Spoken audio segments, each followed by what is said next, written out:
Everybody, Peter here. I just spent the last hour with Emad Mostaque, the CEO of Stability AI, talking about the recent petition that's been going around to halt or pause the development of large language models. It's early April. I just had him on stage last week at Abundance 360, but that wasn't the subject. This conversation was around the fears, the hopes of large language models. And some of the points we discussed was his belief that the next 6 months are hypercritical, that we have 6 months to figure things out. Why? There are a couple of very important reasons that he discusses in this next segment. We're also going to talk about how this technology is going to transform the world of education, of healthcare, of supporting governments around the world. One of the best conversations I've had with Emad in a long time. And also, he's one of the most brilliant CEOs and also the only private AI company CEO to sign that petition. So listen up. It educated me, got me feeling hopeful. Hope it does the same for you. Just for folks who may not know you, Emad is the CEO, founder of Stability AI, truly one of the most extraordinary AI companies, large language model companies out there. With a mission of being a truly open AI company to transform, support humanity across health, against education, again, about uplifting humanity. So, Emad, I love what you do and proud to be a supporter. So thanks for joining today. It's my pleasure. Yeah. So let me set it up for everybody. There's been a huge amount of conversation around AGI of late, and I titled this session AGI Threat or Opportunity. Large language models go fast or go slow, open versus closed, and there's a lot to discuss. And, my view on this has been shifting over time, and I'm going to be curious about whether yours has as well. There's a lot of talk about artificial general intelligence. Where are we really right now in the development? How fast are things truly moving? And should people be concerned about it or excited about it? And other questions are, can it be regulated? Can it be slowed down? Is that possible? And then I think an important conversation really to highlight what Stability is doing is open versus closed. And then one final conversation, which is, can we actually get to AGI using large language models, or do we need to have another sort of structural transformation to get there? So, shall we begin? Yeah, let's talk about the future of humanity. Let's go. I love that. And you and I share the same vision of really creating abundance around the world, uplifting every man, woman, and child. And really using AI for global education, global health, dealing with the grand challenges and slaying them. Let's kick it off with how fast are things moving in your opinion, and should people be concerned about the speed of progress right now? Yeah, I think every day those outside of this are like, what's going on? And those inside of this are like, what's going on, right? It's like everything everywhere all at once. Not only is it kind of all the smartest people in the world piling in on this, the 80% of the research in AI now is in this generative AI foundation model field. And if you look at the research paper graph on Archive for ML papers, is a literal exponential. It's that people are implementing, exploring, and understanding these things like nothing else. The final bit that's really interesting is that clearly half of all code on GitHub now is AI generated. And the average coder using Copilot, this was a micro study, is 40% more efficient. So people are using the AI to build better AI. And that becomes a bit of an interesting feedback loop, right? Against that, there is the hardware question. And so there was a paper in 2017, Attention is All You Need, which kind of led to this boom about how to take AI from extrapolating large data sets to instead paying attention to the important bits of information, just like we do when we basically start creating principles or heuristics, right? It turned out that was very amenable to scale. So the original thing on OpenAI and others was just applying scale, more and more compute, which happened literally at the same time as this whole GPU thing that Jensen had been building for years at NVIDIA. So the previous generations of supercomputer chips were like GPUs, NVIDIA ones in particular, stacked on top of each other. But as you get to 1,000, 2,000 chips, you stopped being able to scale because the information couldn't get back and forth fast enough across these. Um, that has been fixed now as of this new generation that's about to hit. The NVIDIA H100, the TPU V5s. It basically scales almost linearly to thousands and thousands of chips. To give you an example, the fastest supercomputer in the UK is 640 chips. NASA has about 600 as well. And now you're building the equivalent of 30 to 100,000 chip supercomputers using this new generation technology because you can stack and scale. It's insane. Now, we've got about 6 months before that hits. And then GPT-4 level models will be available to just about, well, not anyone, but more and more companies. GPT-3, when it was trained, I think took 3 months. On the new, and that was 2 years ago. On the new supercomputers, you can train 4 of those a day. That's extraordinary. And so how many large language models are there going to end up being, you think? I think there'll only be a few. I think that these things are quite complicated. They're actually like game consoles. Like a lot of the chat GPT functionality was already present from the model over a year ago, but it just wasn't in nice format and usable and testable so you could explore the capabilities of that game console or game engine. The way I put that is because you look at the start of the Wii U or PlayStation versus the games at the end of that life cycle, exploring that space is very important, and people don't want dozens. So like we released Stable Diffusion, our image model, one of the most popular pieces of open source software ever. Only 5 companies in the world that we know of have created their own versions. Because why not just use the one that you have? Sure. To put the popularity in context, we overtook Bitcoin and Ethereum in cumulative developer stars in about 2 months. And the whole ecosystem now has overtaken Linux, which is insane for 6 months, and yet only 3 companies built their own. Because why would you? So I think in the future, it'll probably be just a handful of companies building proprietary models, Microsoft, OpenAI, Google, DeepMind, NVIDIA, a few others maybe, and then we're the leaders on the open models in terms of models that you can see the code, the weights, the data, etc., which is essential for private data. So, Pal, the question ultimately is, it's great to have powerful large language models, and the next generation that are coming online are amazing. And the question is, do we need more than that? Is GPT-4 equivalent large language models enough to give us sort of the benefits to humanity without sort of bordering on the existential threats of AGI? And ultimately, the parallel question to that is, are large language models sufficient to get to AGI, in your opinion? Yeah, so we have to define what AGI is first, because different people have different definitions, right? An AI that can do just about anything a human can do, well, half of humans are below average intelligence, right? Okay, mathematicians, I'm not quite correct on that, but still, you know what I mean? Like the bar for average output is not that high, and you see GPT-4 passing the bar exam and GRE. Maybe it'll go to Stanford soon, it's getting there for these specific things, but it's not agentic as yet. The worry that we have is, as we scale these models, they show emergent properties. And we feed them a crap, the whole internet at the moment. So what we have at the moment are these models that are like really talented grads that occasionally go off their meds and we fed with crap. And that's the base model. Then what we do is we do this thing called reinforcement learning with human feedback, where we tell it what a good and wrong response is. And we take these really creative models because you're taking petabytes of data, hundreds of terabytes of data, and you're compressing it down to just a few hundred gigabytes. Like Stable Diffusion took 100,000 gigabytes of images, and the output is a 2 gigabyte file. Of course, it can't know everything, but you're telling it you must know these things. So you reduce its freedom, its creativity, because these aren't thinking machines, they're reasoning machines, putting them certain principles, right? And then putting that mask on the front to reacclimatize them to human. But you start with a very fragile base. And this is the concern on the scaling, because what happens if, as you scale, it learns to lie and other things, and it starts being agentic? We don't know.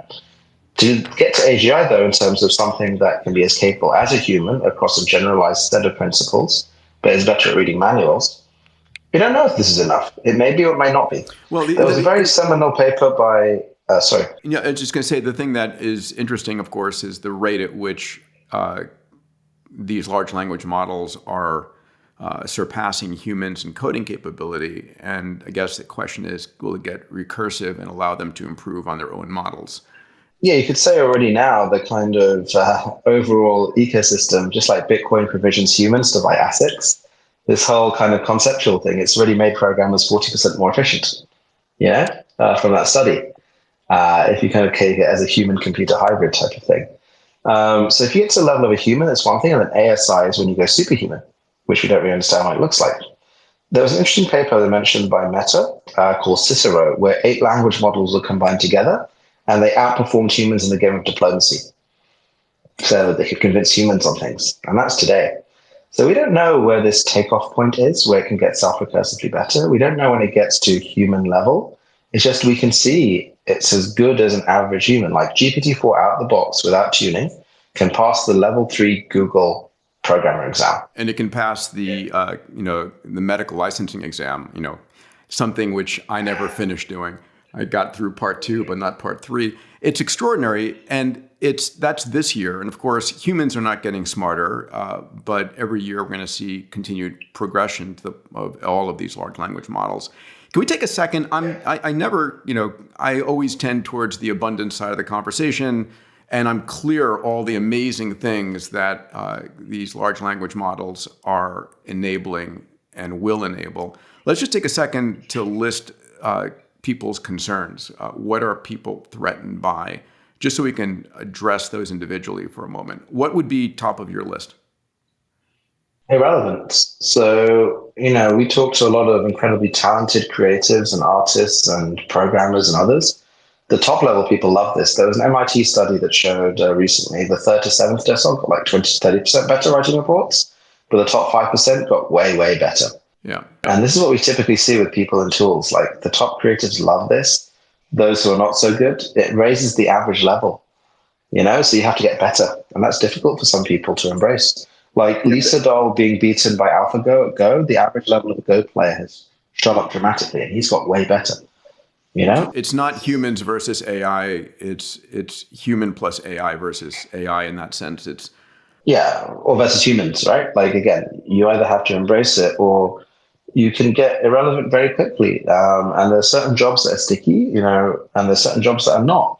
So regulated industries are quite sticky, but still, like something like Indian BPO is probably not for basic programming. And so this is a real danger. It's a real threat. There are questions around the data sets being used because they typically are from scrapes of literally the entire internet. Yeah. What are the rights around that? There are questions around the output. Is it computer generated? Is it copyrightable? And then there's finally the question of, are we building something more powerful than a nuke that is an existential threat to humanity? Yeah. What is a superintelligence like? Yeah, I remember Sam Altman wrote a blog and he said, I'm going to just quote from it. He said, some people in the AI field think the risk of AGI and the successor systems are fictitious. We would be delighted if they turned out to be right, but we're going to operate as if these risks are existential. And so now the question is, if in fact you're operating as if the risks are existential, why are you building potentially existential tech, right? I mean, that's an interesting conversation and debate to have.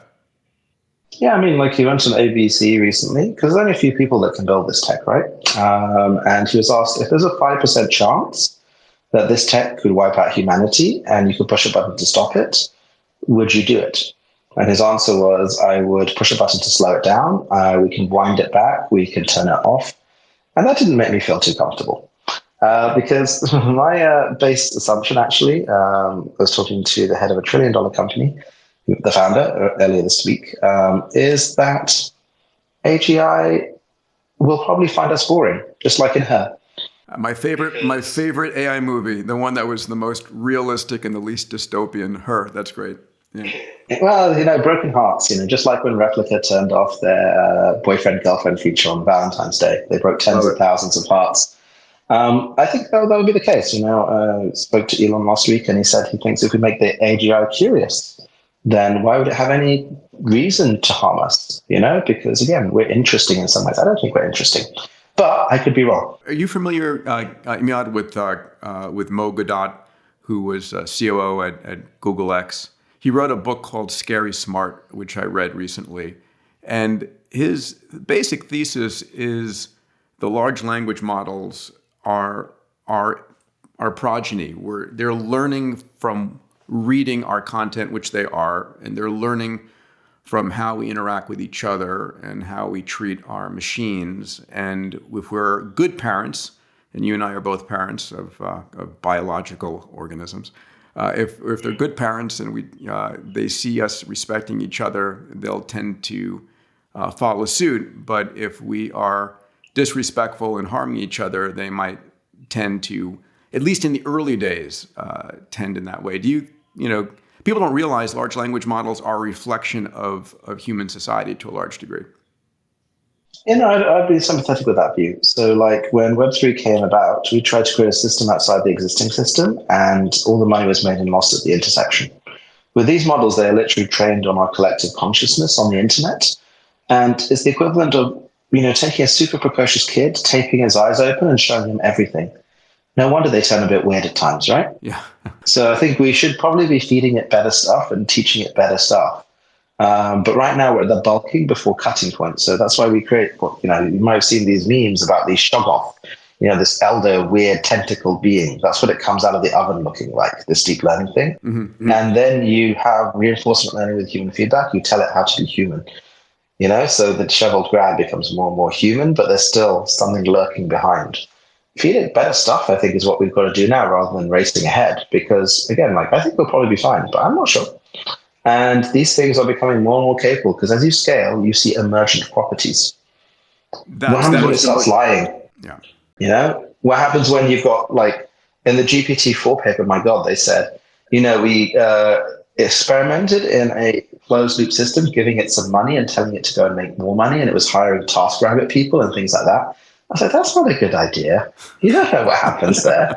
I don't know what happens. It's trying to create jobs for us. But then again, this is the amazing thing. So again, we don't officially publicly know details about GPT-4, but NVIDIA said they designed their new the H100 and V-linked ones, chips for it.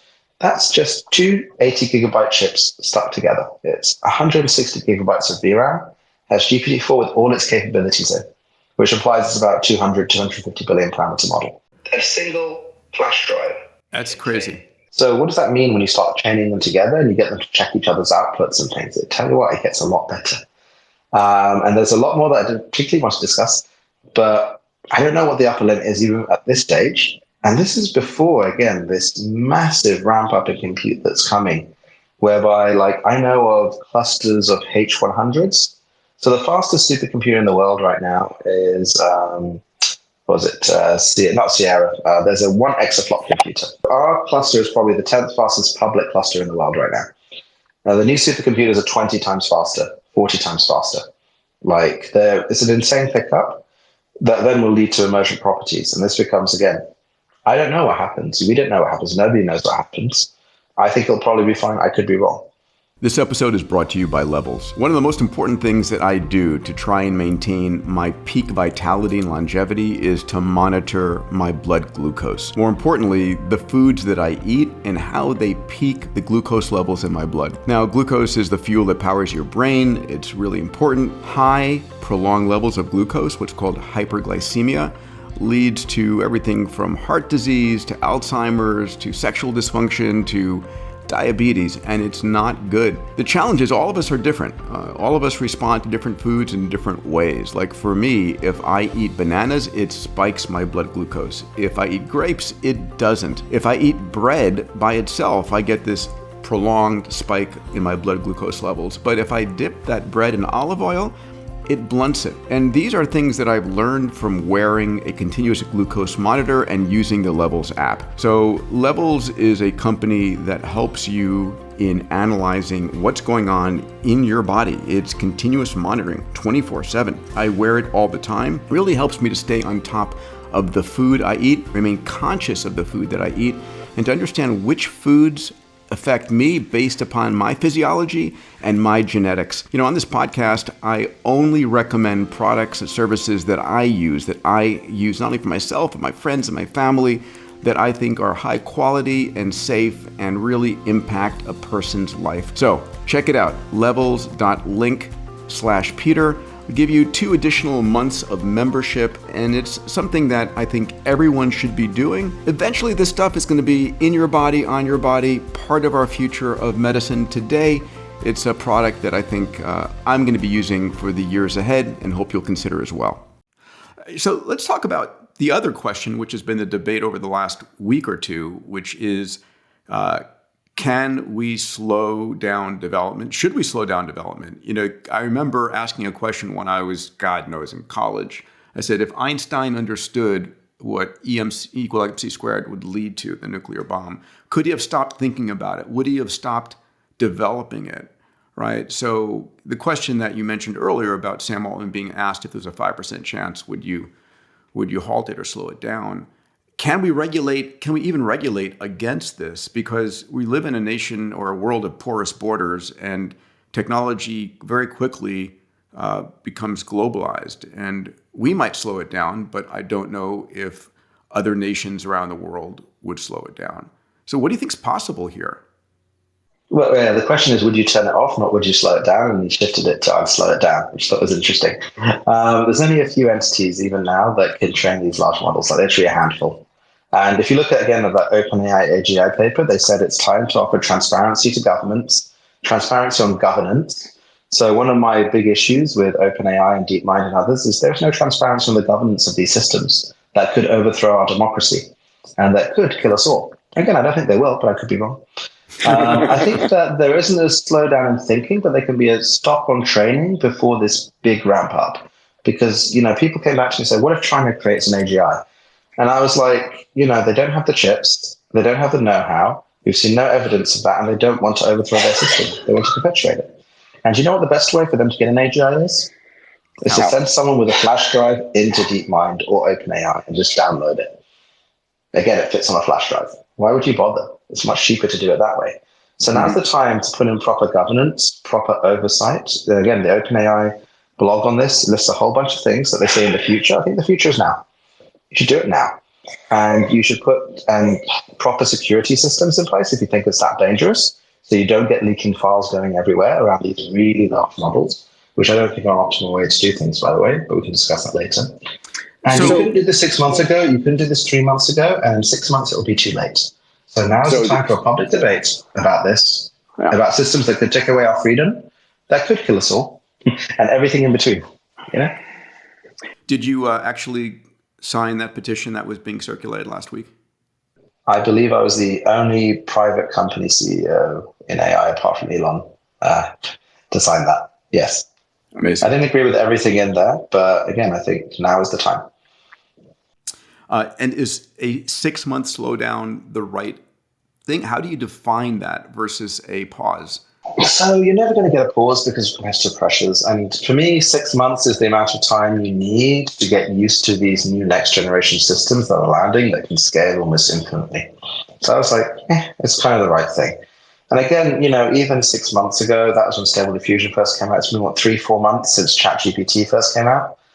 Like, you needed the permutation around the internet, and you're seeing things now like ChatGPT being banned in Italy, right? You're seeing the haves and have-nots, and you're seeing competitive pressure where this is now big business. It's affecting trillion-dollar companies.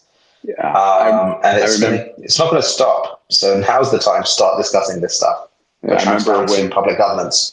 I remember when Uber was banned in France, and I was like, okay, we're going to start to label countries as pro and anti-technology. I mean, it's kind of insane to think that you can ban these types of technologies and still remain competitive on a national or global stage. Can we flip it over 1 second? The end point of all of this technology is to make us, in one sense, superhuman, to allow anyone to be educated, to be a creative agent, to be extra healthy, adding decades onto one's life. Is the goal here of this level of AI development to allow us to work less, to be more productive, to create abundance on the planet? I mean, what's your vision of where we're going here? I think everyone that's building this, maybe if there's some defense company exceptions, is actually doing this with good intentions, right? Because they want to create something that can help humanity. Now, some people want to automate humanity, And, like literally, you look at some of the statements of some of these leads, and they're like, well, this will transform money, and then we can redistribute it. And I'm like, oh, and you're in charge of that. Other people are like, we want to augment humanity. So I'm very much in the augmentation camp, where I believe humans and computers be anything. And I'm like, this allows us to scale humans. We've solved that problem. It's still early stages with the iPhone 3G stage, but any child in the world soon in the next few years will be able to have their own personalized tutor or personalized doctor. Yeah. And then this allows us to scale society as well, because the Gutenberg press was an amazing thing because it allowed us to take stories down, and we're driven by stories, but it's lossy. All those notes you're taking in your meetings and everything like that are lossy. Now the new systems, you look at the new Office and Teams and all the hostages that are using that, you fill in the gaps. It's no longer lossy. It automatically writes your emails and summarizes stuff for you. It can be that grad, and he's generally on his meds. It's going to be pretty awesome, I think, and a real changer to the way that we all collaborate and achieve our potential. But if it's centralized and that's the only option, then it probably won't go so well. I think we've had a history of that. What happens if new technology is controlled by a few hands? Power is really attractive. Really, really attractive. Well, and this is the power that's going to drive to a new global set of trillionaires, and I think a complete transformation of every industry. So let's talk about open versus closed. You very much, let's begin back now 8+ years ago when Sam Altman and Elon talk about OpenAI being truly open, with a mission to help guide the development of AI for humanities. And it began as a nonprofit, and then Elon put $100 million in. He's pissed right now. It's turned into a for-profit and is anything but open. And I love the fact that if you go to open.ai, it doesn't point at OpenAI. It points towards Stability AI, which is very interesting. But you made a conscious choice to build an open platform. Can you speak about that? Yeah, I thought that ethically it's the correct thing to do, and it was a better business as well, because the value in the world is in private data and knowledge, and people want control. So again, if these are grads that are occasionally off their meds, using OpenAI or Google or Anthropic or anyone like that is hiring it from McKinsey, but you want to have your own ones. But then I think this technology had to be distributed. Like when I came in, as a relative outsider, I've only ever been to San Francisco once before October, and I have a non-conventional background. I talked to a lot of AI ethicists who were like, well, we have to control this technology and who has access to it until it's safe. And I was like, when will it ever be safe for Indians or Africans? I don't think it ever will be. And it reminded me a lot of the old colonial mindset, and access to technology. And I was like, if this can really activate every child's potential, and, working with the X Prize for Learning winners and deploying this with imagineworldwide.org, my co-founder's charity, into refugee camps, I was like, how can I hold it back from these kids? Yeah. By the way, just for those who don't know, many years ago, Elon Musk and Tony Robbins funded something called the Global Learning X Prize. It was a $15 million prize asking teams to build software that could teach children, in this case in Tanzania, reading, writing, and arithmetic on their own. And Emad was a partner in one of the winning teams. And you're now taking it much further, much faster, which is amazing. Yeah, we did the RCTs, the randomized control trials with UNESCO and others. And so in refugee camps around the world, 76% of children get to literacy and numeracy in 13 months and just 1 hour a day with this basic software. What if they all had a chat GPT? It will change the world, right? And so we figured out how to scale that to every child in Malawi and then across Africa and Asia in the next few years with the World Bank and others. And again, it was interesting, again, to have this discussion because things are very insular when you have power and control. And it's very tempting to keep power and control. And this is, one of the things, how do you view the world? Are we stronger together and we can deal with any problem? Or do I need to be in the lead and control it if it's a powerful technology because people are fundamentally good or bad? So first, that's a scary thought. I mean, I fundamentally believe that humans are good by their basic nature, and that the majority of humans are good and want to make the world a better place. But we do have to guard against those that have sort of a bent arrow. Yeah. And this is why I look at what does the world's infrastructure run on? It runs on Linux. It runs on open source, MySQL. That's the most resilient. Windows is not resilient. Mm-hmm. which is a very interesting analogy, I think. So how do you make money as an open source company? Oh, it's pretty straightforward. Every nation wants to have their own models because this is a question of sovereignty. So we're helping multiple nations do that. And then every single regulated industry wants their own models. So we're helping them do that too. Working with cloud providers, system integrators, and others, lots of announcements to come. Private data is valuable, public data is less valuable, and a bit of a race to the bottom. So I think people are looking on the wrong side of the firewall. And again, we'll see that going forward, but they're not going to stop. Microsoft, Google, NVIDIA, others aren't going to stop. They'll keep scaling. And now that there's actually revenue that can be generated from these models, you're going to move from research to revenue. Hundreds of millions, billions will be spent on training. And again, I think the scaling paradigm is one of them where you scale these things up. I think it's an incorrect one to get us to, let's say, a level of AGI. So the AGI that I'm interested in is the human colossus, humans coming together to solve the world's problems augmented by technology. Yes. I think that collective and swarm intelligence will beat an AGI any day. And that's what I'm interested in. I think arming everyone with their own AIs, every single person, company, country, culture in the world, we build a new intelligent internet that can solve any problem. Because a lot of our problems are information and coordination, and this technology enables that. So a very different view from most of the other CEOs of companies in this space. Global, collective, augmented, as opposed to artificial general intelligence that can replace humans, shall we say. Let me just make a mention. We'll be going to questions from those watching and listening, from those listening in a few minutes. So, Emad, is GPT-4 and its equivalents large enough for us to achieve what we want? Do we need to go to yet another generation? Can we build enough intelligence without tipping over to AGI? Nobody knows. Nobody will ever be able to tell you that there's less than 12 months to AGI because we don't know it until it gets there. Yeah. When it gets to agentic.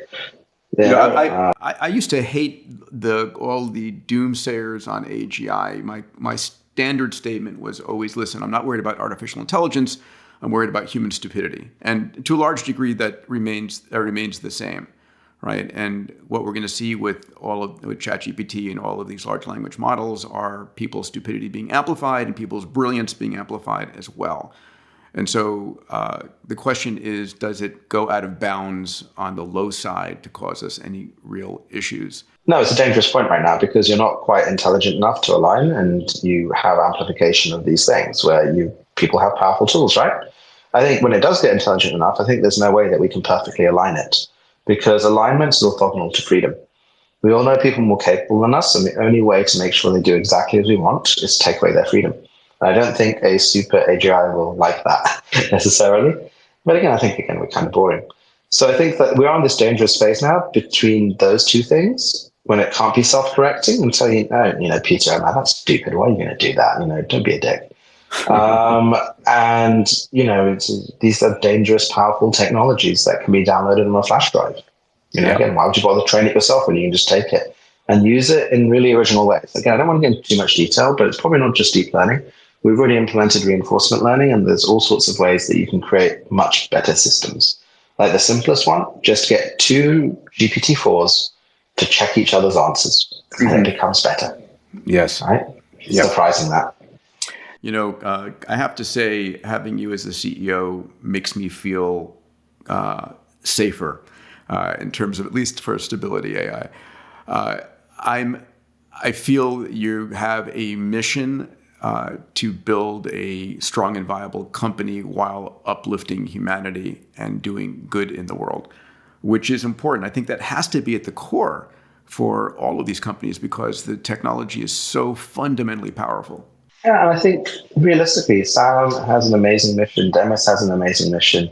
Dario has an amazing mission. Like everyone is quite mission driven who are the CEOs of the companies that could build this type of technology. It's just none of us should be in control of it. I don't know how it should be, but I think this is the time for a public debate around it.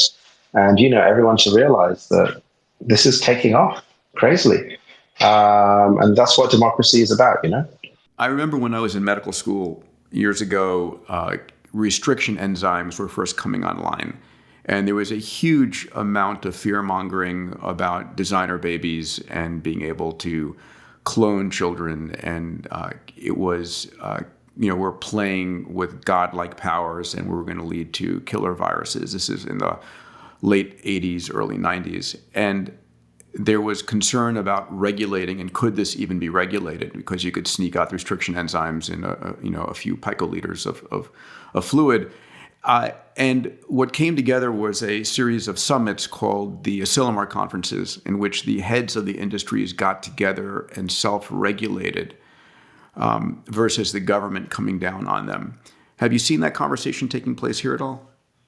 I think it's starting to emerge now because we need to self-regulate as an industry. We need to increase transparency of our governance, and how we make decisions. Like last year, OpenAI with DALL-E 2 forbade every Ukrainian from using it. And if you typed in a Ukrainian term, it threatened to ban you.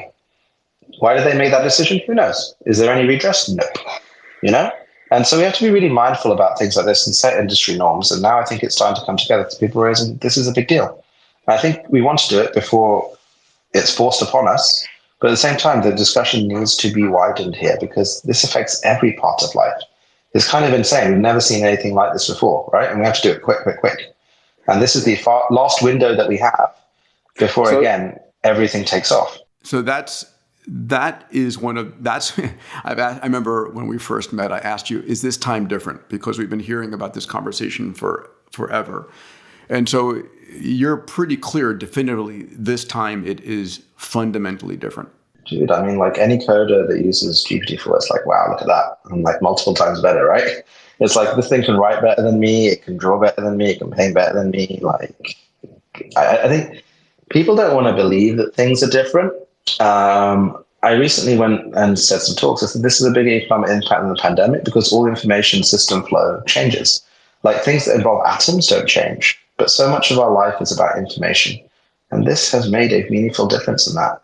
Just play with it, try it, go in depth, and you can't go away with any other answer, I think. Let me sort of go down a few of these. We've talked about education, the potential there. If you would, 5 years from now, what's your vision of the potential for generative AI in global education? Every child has their own AI that looks out for them and customizes them. Are you an auditory learner, a visual learner? Are you dyslexic? That's all information flow, and you can fix all of that, right? And it brings students together to work together as well. Because most of school right now is a childcare system mixed with a status game. That's why I think, Peter, we were having a discussion before, and an incredibly smart young kid asked a question, my school says that it's cheating to use ChatGPT. And I'm like, it's not a competition education, right? We made it a competition. Education is about actuation. And so I think these things will fundamentally change the way when everyone's got their own amazing teacher, the young laser illustrated primer from the Diamond Age. How exciting is that?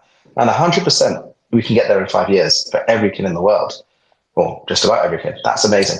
That will change the world. For the cost of fundamentally electricity, which is getting cheaper all the time. Yeah, so let's put it this way. GPT-4, if it does run on two H100s, as NVIDIA has indicated, is 1400 watts. The human brain is 25 watts. How crazy is that? A lot of room That's for before improvement. optimization. Yes. Yeah, especially when we start feeding it junk. All right, let's go to health next. You and I are both passionate about that. You've done a lot in your life in the health area, and I'm clear. I mean, one of the beautiful things is that all 8 billion people on the planet are biologically identical. So something that works for someone in India or Iraq or Mexico is the same that works for you in San Francisco. What's your vision there? Yeah, people are people, just like education. If you have open source education that recursively goes, healthcare is the same. We just need to increase the information density and organize knowledge. So when my son was diagnosed with autism, they said there's no cure, no treatment. I had to build an AI system to analyze all the medical clinical trials and do a first principles analysis of what could cause it. And then we did drug repurposing to ameliorate the symptoms. That should be available to everyone. Anyone who's had a condition which is difficult, the process of finding knowledge is so complex. And so our system is a Gerdic. It treats 1,000 tosses of the coin the same as 1,000 coins tossed in a row, right? Like a percentage of the population has a cytochrome P450 mutation. It means you metabolize things quicker. Mm-hmm. So your codeine becomes morphine. Those are the ones that die of fentanyl. How do we not even know that, right? And so we have all the tools in place now to have your own personal doctor, to have all the knowledge in medicine aligned so we can see across and have that information set. And I think as we do this with longevity, with cancer, with Alzheimer's, within 10 years, we'll be able to cure all of these because the knowledge is all there. It's just not all in the right place. So everyone's trying to do their own things. The knowledge on clinical trials, the information leakage, it's ridiculous. We can capture every piece of information on that. Yeah, people don't realize all of the failures in these trials is extraordinarily valuable information that is not captured and not utilized at all. And the other thing, just to hammer it home, because those of you who know my work, I'm focused on longevity, age reversal. How do we make us live longer, healthier lives? This decade is different, and we're going to be understanding why certain people age, how to slow it, how to stop it. A lot of it's going to come out of the work that companies like Stability and others are doing.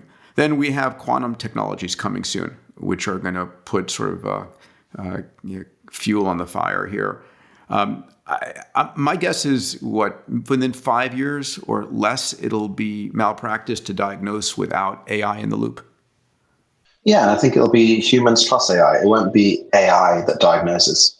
Again, Sure. pilots for everything is going to be the way of things. Just like self-driving cars, I think, are imminent in terms of getting to that level 4, level 5. And I think, as 5-10 years, it's going you have to really prove yourself to drive on the road. Because AI is better. You have an army of graduates that will become associates, that will pass the bar, that will pass their medical exams over the coming years. And you can infinitely replicate them. Yes, what people don't realize is every time an AI learns something, it shares it with every other AI out there as you update the models. And AIs are getting better every year, while we humans pretty plateau after a certain point. The other thing I love is...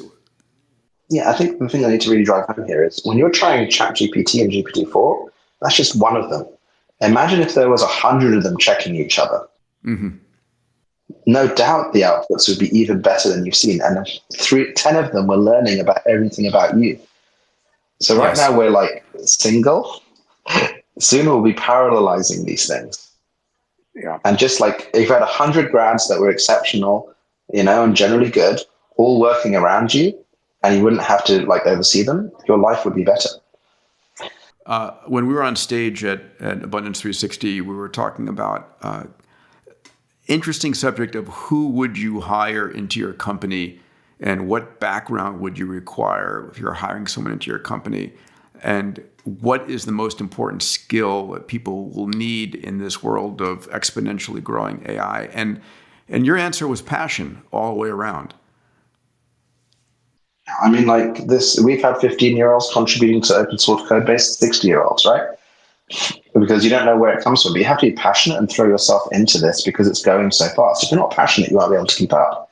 And then you bring the latest breakthroughs to your company and kind of communicate it. And you can use the technology to communicate it even better, which is kind of awesome. It will automatically create the presentations and slides for you. So I think passion is kind of the key thing, plus, a level of intelligence and capability. But if people aren't passionate, they're not going to be able to keep up here. I think that's the key thing. Yeah. Hey everybody, this is Peter. A quick break from the episode. I'm a firm believer that science and technology and how entrepreneurs can change the world is the only real news out there worth consuming. I don't watch the crisis news network I call CNN or Fox and hear every devastating piece of news on the planet. I spend my time training my neural net the way I see the world by looking at the incredible breakthroughs in science and technology, how entrepreneurs are solving the world's grand challenges, what the breakthroughs are in longevity, how exponential technologies are transforming our world. So twice a week, I put out a blog. One blog is looking at the future of longevity, age reversal, biotech, increasing your health span. The other blog looks at exponential technologies, AI, 3D printing, synthetic biology, AR, VR, blockchain. These technologies are transforming what you as an entrepreneur can do. If this is the kind of news you want to learn about and shape your neural nets with, go to Diamandis.com/blog and learn more. Now back to the episode. Listen, I would love to open it up for some questions if you're open for that. Yes, hi, I'm Amr Awadallah. Hey, Emad, how are you? First question, Emad, is how's your noggin doing? That's good, man. I had a bit of a fender bender, so my brain was jiggled for the last few days. I think it's back to normal now. Okay, please make sure to go check on it and make sure it's all in order, because we need those neurons continuing to fire for a few more years to come. Yeah. So this is my question to you, and I'm very curious about your thoughts on this one. We are clearly on a trajectory now where we're going to have Cambridge Analytica multiplied by 1 billion times. Assuming you're familiar with Cambridge Analytica and what they did, right? Yeah.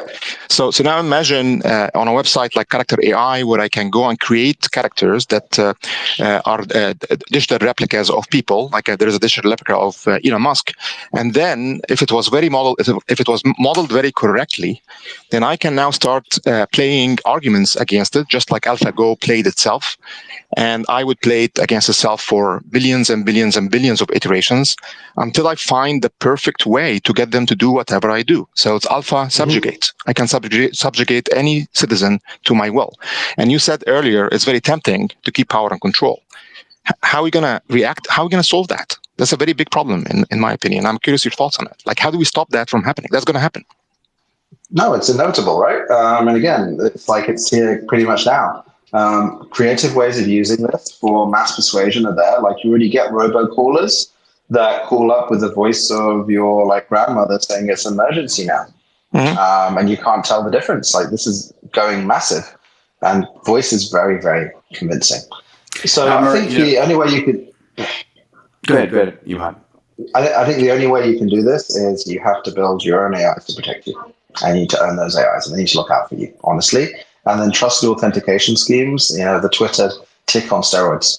Like, we have to move fast, because you said armies of replicants are coming here, as well as being able to gamify that particular thing. We shouldn't talk too much about it, though, because, that's one of the... So countermeasures. So you're saying it's countermeasures, right? It's just like antivirus. So we need something that is countermeasure at a speed that catches this before it becomes much worse. So is that something that any of us are working on? Should we unify efforts to work on that? Yes, I've got some things in that space. It's idea antivirus. There we go. So to close out that, I'm fond of saying the world's biggest problems, the world's biggest business opportunities. And believe me, as that issue comes online, there will be multiple entrepreneurs looking to slay it. Emad, with Stability AI, one of the initiatives is Open Bio ML. I was wondering if you could speak about, best case, where's that going? Where are we going to be in 5 years? If sort of your best case vision turns out for that, what will that look like? Yeah, so Open Bio ML is our medical computational biology one. So we're one of the main backers of OpenFold to do kind of AlphaFold type things with Twist, DNA diffusion to kind of see how DNA folds, BioLM to see chemical reactions based on language models. There's a whole bunch of things there. I just think the opportunity is massive because, again, the data quality is poor, but now we can create synthetic data and we can analyze data better than anything. And we can figure out how chemicals interact. The work of DeepMind and AlphaFold was amazing. And now we can do things in silico. So we can test chemical reactions, drug interactions, and others that when combined with a knowledge base on all the medical knowledge in the world and research and able to extract patterns from it that are superhuman, I don't think there's anything we can't cure, honestly. But we've got to build this as a public common good, in my opinion, and give these tools out to the experts to use and unify. We have to do this very intentionally. So Open BioML is just at the start now. And we also have MedArc, which is the healthcare equivalent of that, doing synthetic radiology with Stanford AMI to create more data sets of rare lung diseases and things like that. And it's working great. So I think community, commons is the way. And by the way, all of this is how we create an abundance of health around the planet, right? The best diagnosticians on the planet are going to be AIs, and the best surgeons will be robots driven by AIs. And that then becomes available everywhere. And I just want to hit on a point that I think is important for folks to hear. A world in which children have access to the best education and the best health care is a world that is more peaceful, which I think is one of our key objectives here. How do we uplift every man, woman, and child on the planet? I wanted to ask a personal question here, and it's something I haven't had a chance to ask Peter yet about AI. And Peter, I know that you and seemingly Emad generally have an abundance and optimistic mindset. I understand your views are changing. Is the potential threat of catastrophic job loss concerning to you both? And if so, how do you potentially suggest people address finding meaning in their lives without consistent work or careers? I'd love to hear your thoughts, Peter, as I know you're typically really focused on this from an abundance mindset, and also yours, Emad. Well, Peter, you want to go first? So listen, I think we're lucky. Almost all of us here taking the time to listen to this conversation are extraordinarily lucky. We're doing a job. I don't know what everybody's doing, but I'm pretty much guessing we're doing jobs that we love, that we dream about, that we're excited about. The majority of humans on the planet, unfortunately, are not doing what they love. They're doing what they need to put food on the table, get insurance for their family. So one of the things I think about is how do you use these extraordinarily powerful technologies to self-educate and to self-empower to go and do the things that you love, to augment yourself, to have a co-pilot if you want to be a physician, a teacher, a writer, whatever it might be. And that trains you on the job as you're doing the job. So it's going to allow people to dream a lot more. I think the only fear I have about AI today is what I would call its toddler into adolescence phase. I think, when AI is in its earliest AGI state, if we get there, before it's developed fundamentally sort of an ethical, emotional capability, I think the more intelligent in general that systems are, the more empathic and the more good-natured they will be. We live in a universe of infinite resources. I don't buy any of the dystopian Hollywood movies where they have to come and grab all of the whatever off the planet Earth. That's bullshit. There's so much, an abundance of everything. I think we just have to deal with the early stages where humans are using it in a dystopian fashion, or the toddler doesn't know its own strength. Yeah, I think that people will create new jobs and they'll do it very fast. I think the pace will be picked up by a mixture of open and closed technologies as well. You see the innovation around stable diffusion, new language models coming out, and other things as well. But I think I'm really excited about emerging markets in particular. I think they'll leap to intelligence augmentation just like they leapt over the PC to the mobile, and that will create ridiculous abundance and value there because they embrace technology because they need to and they want to. And there's amazing people there that just haven't had the opportunity, will now have the opportunity with this. So I think, I think it's a bigger economic disruption than the pandemic. I don't know which way, but I believe it will be positive, to be honest. And you'll see points added to the GDP of India and other countries once they get going. This brought up a lot of questions. Really great conversation. The one that I think is most pertinent to me is after hearing Emad talk, and I think Peter made the comment, he's thankful that you are one of the leaders of this and leading your company because you clearly have good intentions. You sound like a giver. You can, in the Adam Grant give and take sense. How do we control against the other players that have their fingers on the proverbial button, right? Because this, if you have people with really bad motivations and takers versus giver. Imagine Trump was smart enough to be a CEO of one of these companies. I mean, that is terrifying. I prefer not to. How do we control against that? And I'll answer part of that. I think I'm an investor, an early stage investor. I think it is incumbent upon investors to be picking good actors versus bad actors in who they back. So anyway, this is a really concerning note because I'm glad that you're one of the good guys, but I'm sure there are also bad guys. I think actually the most dangerous are the good guys in some ways. Most of the evil in the world is done by people who think they're doing good. Not me, but you never know. I think that the key thing here is transparency. If you are using powerful technology that has the ability to impact the freedom of others, you need to be transparent and you need to have proper governance and other things. We build out in the open, and I think that there needs to be some mechanisms for that. Again, OpenAI listed a whole bunch of them in a blog post without saying whenever they do it. We need to implement that now. So that's really important. It's not just being open or closed. It's really being transparent and having an understanding of how the technology is being developed and utilized, and then having investors and governments. Listen, I never depend on governments for much of anything, but it's not bad to have a set of requirements that society holds your feet to the fire on. And this is the last time we can do that, in my opinion. This next period of 6 to 12 months. That is the single most important thing I've heard said, Emad, putting that time frame on it, because of the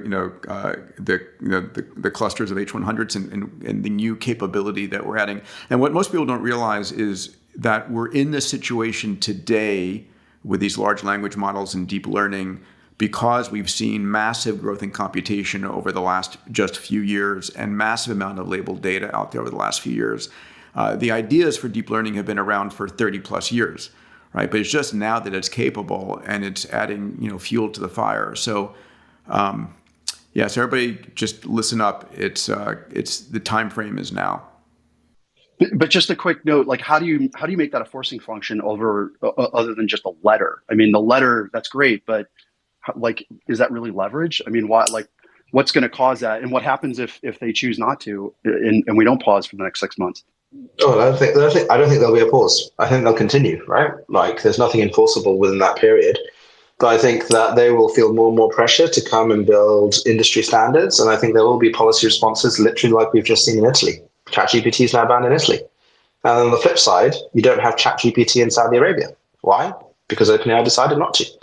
So we need to have some standards around this sooner rather than later. And it will be a mixture of public pressure, government pressure, investor pressure, and more, I think. But it's not easy, man. It's not easy.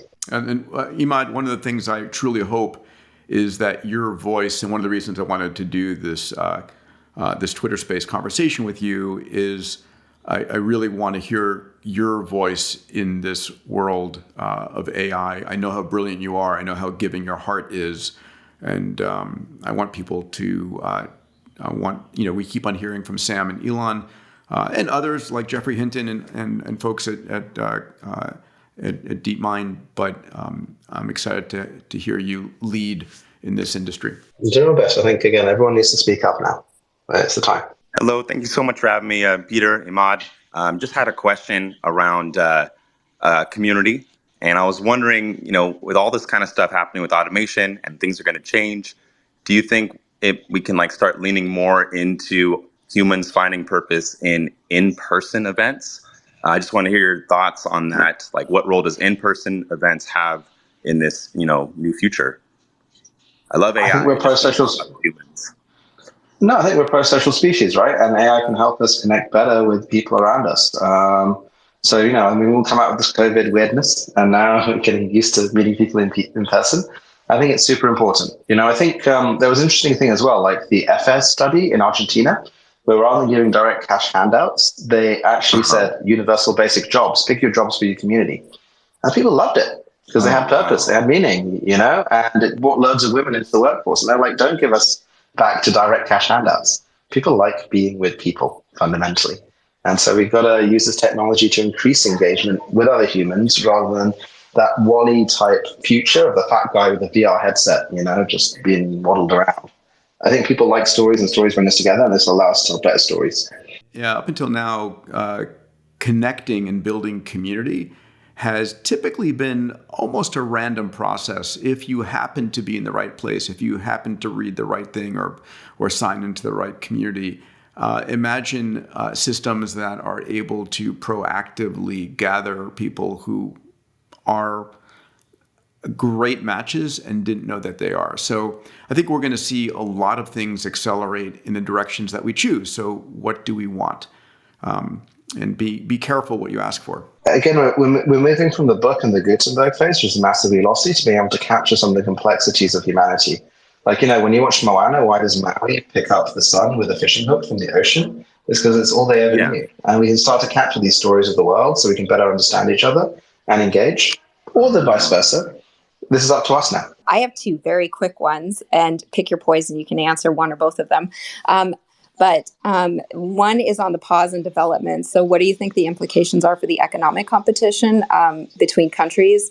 And like, should we even be looking at it this way? And then the other question is that the conversation is really sharply focused on AI right now. But I think the real power is going to be in the converging of different technologies. So based on what you're seeing, what do you guys think is going to be the next big tech to reach mass adoption the way that we've seen with AI in recent months, that's really going to accelerate this sort of convergence with AI and create really interesting things? Cool. So on the first question, I'd say there's only two companies in the world that are actually basically building this AI, and that's the UK and the United States. Like, you're not seeing GPT-4 level models in any other countries. And so the pause was basically those two countries. On the second one, I'm not sure. I'm going to put that to Peter, because Peter's got a much wider view than me. So what's interesting is I think about something called user interface moments. When Mark Andreessen created the web browser, it became a user interface on top of ARPANET. And it made it accessible and usable, right? We can see throughout time, even the App Store as a user interface moment. The ultimate user interface moment is, in fact, AI. So if you don't know how to 3D print and you don't know how to use any graphic programs, but you know how to describe what your intention and desire is, you could speak to your own version of Jarvis. And I think all of us are going to have our own version of Jarvis, our own personal AI that we've hyper customized, that we give permission to know everything in our life because it makes our life better. And you can say, listen, I'd like to create a device that's got a handle on it that looks like this. You describe it physically. And then your AR glasses or VR glasses, you're seeing it come together, being shaped as you describe it, right? That technology is here today. And then you say, that's it. Print. And then it says, great. And then you say, add it to the store, and it's available for anybody for free or for a penny. So AI is going to be the ultimate user interface for all exponential technologies, from computation, sensors, networks, robotics, 3D printing, synthetic biology, AR, VR, blockchain. And that's when it starts to become interesting, because it used to be that you needed very specialized knowledge. Now, the knowledge you need is what's in your mind, what's your intention, what's your desire, and AI becomes your partner in implementation, going from mind to materialization, if you think. I wanted to get Emad's and Peter's thoughts on something called the Factorio paradox. It's in the game Factorio, where once you learn to automate everything and build factories that are smarter than your factories, you would think that the work per human decreases, but actually your work increases, because now you have the whole map to expand to. And I was wondering if there is a possibility that this might also happen with the adoption of AI tools, that human labor might actually become even more expensive and more rare. As we're kind of seeing now that we've been using, Codex has been out for a year. Half the code, as you said, Emad, now is generated by AI. Yet we're still finding it hard to hire people on stuff. So what do you think? What do you guys think about that? I think that's great. I've spent thousands of hours on Factoria, so I'm very familiar with it. And I think this is the thing. Human discernment is still very important, and human guidance is still very important. It's just, as we build new technologies, it lifts us up, right? And it adjusts where our point in that cycle is. So, I don't think it will replace all, I think I said, well, there's no more coders. There's no more coders as we see them right now. When I started coding, 20 years ago, when I was 22 years ago, when I was 17, we didn't have GitHub or all of that stuff. We started using Subversion that had just come out. You kids have it easy these days, those who are listening, with all this kind of thing. So we get better and better abstractions of kind of knowledge, and the role of the human changes, and it becomes more valuable because you can do so much more. It enhances our capabilities. I think, like I said, that's the exciting thing, rather than, oh my God, no one's got anything to do. They're just sit at home getting fat and watching their own customized movies, right? There's another part of the conversation we haven't discussed, which is the coming singularity. Whether you believe it or not, I feel we are moving very rapidly in that direction. Ray Kurzweil described it. Actually, Werner Vinge described it first, and Ray projects it to be some 20, 25 years out the point at which the speed of innovation is moving so rapidly, you can't project what's coming next. And there's another book that I loved called Zero Marginal Society by Jeremy Rifkin, talks about what happens when we have AGI and we've got nanotechnology and we've got abundant energy, right? Everything becomes possible pretty much all at once everywhere. We were making that joke on stage, Emad, where I have effectively a replicator, a nanobot. Materials are effectively abundant, energy is abundant, information is open source. So it starts to become an interesting world. And what I find even more interesting, it's going to happen during our lifetimes. We can get into a long conversation about whether we're living in a simulation or not, but it's the next 20 years. It's the next 5 years when all what we're talking about today is playing out definitively. But in the next 20 years, as we're adding decades onto our healthy life, as brain-computer interface starts coming online, we thought things moved quickly this year. They're going to move. We're going to see, I think the estimate that Ray Kurzweil talked about, and we've talked about at Singularity University for a while, is we're going to see a century worth of progress in the next 10 years. So what does that look like? And the biggest concern is I think governments don't do well in this kind of hyper growth, in this kind of disruptive change. Young kids will do reasonably well, but governments, governments and religions are structured to keep things the way they are. Any reaction to that, Emad? Yeah, I think they perpetuate the status quo. I think decision-making under uncertainty, you minimize for maximum regret. That's why I set up Stability to offer stability in this time. So we can help out governments and companies and others and standardize the open source models and others that everyone builds on. It's the foundation for the future. I think that... I'm glad. Yeah. Yeah, and then I think that, just like we're setting up subsidiaries in every single country and they'll eventually be owned by the people of that country. We've got interesting things coming that we'll announce. The interesting thing you said there, like, why is it happening like this? It's not Moore's law, right? This is like Peele's law, Metcalfe's law. It's like a network effect that's happening right now. And that's why you're getting this acceleration, because network effects are really exponential, where everyone's trying out this thing and exploring this new type of technology and sharing information back and forth quicker than anything you've seen. And all these technologies happen to be maturing at the same time. So I can't see that far out. Everyone says, why do we say 20 years? We just pull it out of our butts. We just got thumb in the air, right? All we know is that things are never the same again. You will never be able to set an essay for homework again at a school for every school in the world. And there's more and more of that that's coming. But these things also take time to fit into our existing system. So as you noted, programming, Copilot's been out for a year. It's got a lot better, but it takes time to integrate into workflows. It's not like it goes and takes over everything at once. How long does it take to get into things? Like 1.5 million people still use AOL. Lotus Notes is still used around the world. I think it makes like hundreds of millions a year. But this may change quicker than anything we've ever seen before, but it still takes time. And it's very exciting. It has changed quicker than anything we've seen before. And there will be something that moves 10 times faster than it did. It is the most extraordinary and exciting time ever to be alive, other than perhaps tomorrow. Emad, I just want to say thank you. I know your heart and I know your mission, and I'm grateful for what Stability AI is doing. And thanks for joining me today. And thank you to everybody listening and for the questions. Oh, it's my pleasure. I'm thankful to the community, and I think it's going to take all of us to guide this properly, So just embrace it, dig in. It's, as you said, the most exciting thing ever. And if you haven't followed Emad on Twitter yet, please do. He does tweet on a regular basis. And all right, pal, I'll talk to you in the days ahead. Take care, buddy. Thank you, everyone. Bye. Take care.